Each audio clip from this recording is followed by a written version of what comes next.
Hola, soy Cecilia Peruccini y estudio en el IFDC de Villa Mercedes San Luis, la carrera de Profesorado de Educación Tecnológica.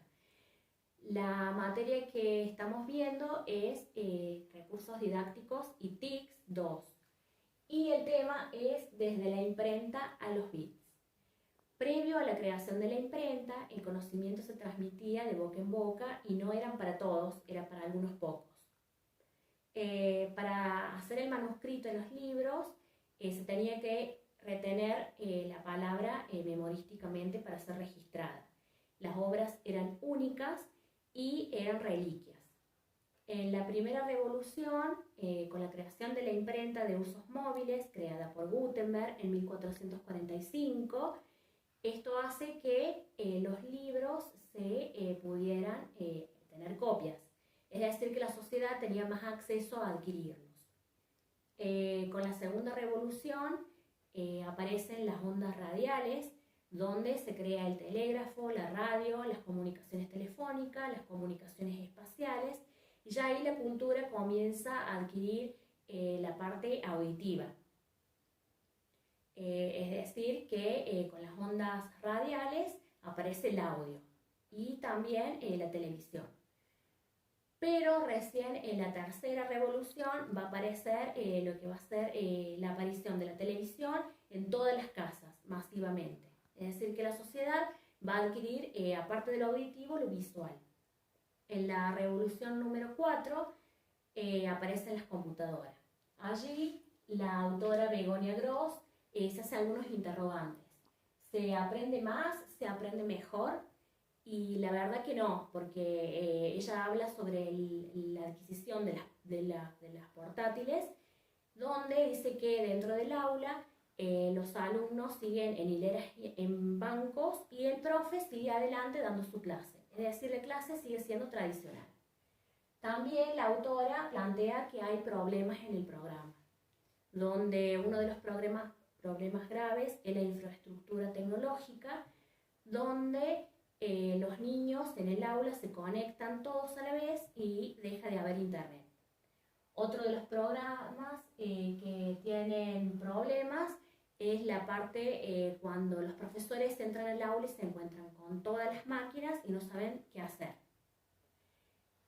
También habla sobre las conclusiones de eso. Ella rescata y dice que como conclusión es que la evaluación que se hace es fallida, es escasa, y que los programas no son bien integrados. Sobre la innovación guiada, donde dice que es preciso aplicar las TICs. Sigue la evolución, donde dice que las nuevas tecnologías vienen más fácil para su uso y de mejor desarrollo. Por ejemplo, lo podemos vincular con los videos de los inmigrantes digitales y de los nativos digitales, que es cuando los niños les enseñan a sus abuelos a usar los dispositivos móviles. Esto nos deja como que no hay que tenerle miedo a usar algún aparato por romperlo o investigar. Entonces hay que adaptarse a las nuevas tecnologías. También los educadores en red nos habla sobre que el niño está más alfabetizado dentro del hogar que en la escuela, porque no se integran las nuevas tecnologías. Y también nos dice la autora que hay que recuperar todo lo que el niño trae previamente para poder adaptarlo y hacer una mejor presentación en la clase y participación del alumno, que sea una participación más activa. Bueno, luego también tenemos la quinta revolución, que allí aparece en los años 80 y 90 una explosión mediática de la informática. En los años 2000 los ordenadores dentro del aula, y en el 2010 los niños con ordenadores, donde allí se produce un enlace o puente entre el hogar y la escuela, pero no como para ocupar solo un espacio, sino como que haya una ida y vuelta entre la tecnología. Hola, soy López Juan José, estudiante del Profesorado de Educación Tecnológica en el Instituto de Formación Docente Continua de Villa Mercedes San Luis, y en esta ocasión voy a hablar del tema de la imprenta hasta los bits, continuando con lo que ya expuso mi compañera Cecilia Peruccini. En este caso yo voy a hablar de lo expuesto por el autor Eduardo Martí, quien habla del peculiar medio informático. El peculiar medio informático que se caracteriza por tener un lenguaje propio, es una de sus características, y tiene otras características que son muy particulares de este medio informático. Es el hecho de que es interactivo, y se dice que es interactivo porque necesita de un intercambio con el usuario, o sea, se produce una interactividad entre los dos, ya que requiere que el usuario le brinde cierta información para poder procesarla y obtener un determinado resultado. También se puede decir que es procedimental y declarativo. Es procedimental porque se deben llevar adelante una serie de pasos, ¿sí?, que tienen que estar correctamente ordenados para llegar a los objetivos que se desean, y es declarativo porque cuando el alumno trabaja con el ordenador o la PC, declara sus conocimientos para poder lograr estos procesos o estos procedimientos y obtener el resultado deseado. También se habla, habíamos dicho, que tiene un lenguaje propio que generalmente es de mayor uso en quienes son especialistas en estas máquinas, pero a su vez tiene la capacidad, este equipo, de que integra varias notaciones simbólicas. ¿Qué quiere decir con esto? Que traduce varios lenguajes o traduce de un lenguaje a otro a través de diferentes interfaces que utiliza. Esto facilita de que un usuario pueda manejar una computadora o un ordenador sin necesariamente ser especialista en esta máquina. También se habla de que tiene un sistema simbólico, porque hay un lenguaje simbólico que está incorporado para el uso del usuario, y se dice que es simbólico porque el usuario va a ejecutar ciertas acciones al trabajar con el ordenador o la computadora, pero estas acciones no tienen que ver con el cuerpo del usuario.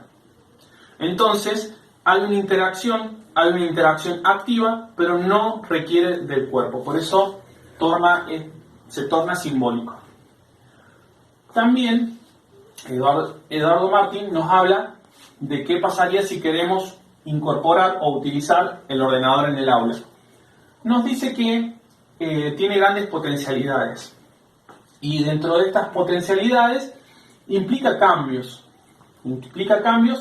que van a tener que ver con las formas de enseñar y con las formas de aprender.